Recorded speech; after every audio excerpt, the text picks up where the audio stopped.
সবাইকে জন্মাষ্টমীর অনেক অনেক শুভেচ্ছা রইল। জন্মাষ্টমীর আগের দিন আমি চলে গিয়েছিলাম বাজারে এবং সেখানে গোপালের ভোগের জন্য এবং গোপুসোনা সাজানোর জন্য যা যা প্রয়োজনীয় সব কিছু গিয়ে কিনে এনেছি, আর সব কিছু তোমাদের সাথে আমি শেয়ার করব। প্রথমেই তোমাদেরকে দেখিয়ে দিলাম গোপুসোনার সাজগোজের জিনিসগুলো। যেহেতু ঠাকুর মশাইয়ের আসার সময় ছিল 9:30, তাই আমরা ভোর 4:30টার দিকে উঠে সেইখান থেকে জোগাড় জানতে শুরু করে দিই। 5 রকম ভাজার জন্য এখানে আমি কেটে নিয়ে সঙ্গে সঙ্গে আমি ভাজা এখানে শুরু করে দিই। যেহেতু আমার ভাই এখানে সাহায্য করছিল, তাই বললাম যে তুই এখানে কাজ কর, আমি চলে যাই ঠাকুর ঘরে। সিংহাসনটা সাজিয়ে কমপ্লিট করার পরে এখানে গোপুসোনাকে অভিষেক করাবো, তাই এখানে আমি সবকিছু জোগাড় করে নিচ্ছিলাম। আর দেখো কেমন লাগছে অবশ্যই কমেন্ট করে কিন্তু জানিও। সত্যি কথা বলতে আমি আর আমার মা ওর দিক থেকে চোখ সরাতে পারছিলাম না, ওকে এতটাই মিষ্টি দেখতে লাগছিল। পর এখানে আমি আমার শিব ঠাকুরকে স্নান করিয়ে নিয়েছিলাম। মশাইয়ের আসার সময় হয়ে গিয়েছিল আর একটু ভোগ হতে লেট হচ্ছিল বলে আমি মার হাতে হাতে এখানে সাহায্য করে দিচ্ছিলাম। তারপর আমি আস্তে আস্তে ঠাকুরের সামনে সব ভোগগুলো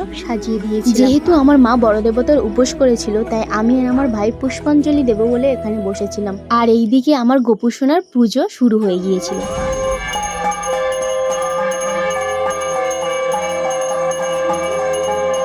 পুজো কমপ্লিট, ঠাকুরঘরের পর্দা টেনে দিয়ে তারপরে ওয়েট করছিলাম অনেকক্ষণ, প্রায় 1 ঘন্টার কাছাকাছি। গিয়ে আমি ভোগটা তুলে নিয়ে সমস্ত বাচ্চাদেরকে এখানে আমি দিয়ে দিয়েছিলাম। ভিডিওটা কেমন লাগলো অবশ্যই কমেন্ট করে জানিও, আর তোমাদেরও জন্মাষ্টমীর দিনটা কেমন কাটলো জানাতে ভুলো না জানো। আজ তাহলে এইটুকু, দেখা হচ্ছে নতুন কোনো ব্লগিং ভিডিওর সাথে। ততক্ষণ পর্যন্ত সবাইকে টাটা, সবাই অনেক ভালো থেকো, আর সবাই কমেন্টে লিখে যেও যে রাধে রাধে, জয় গোপাল, টাটা।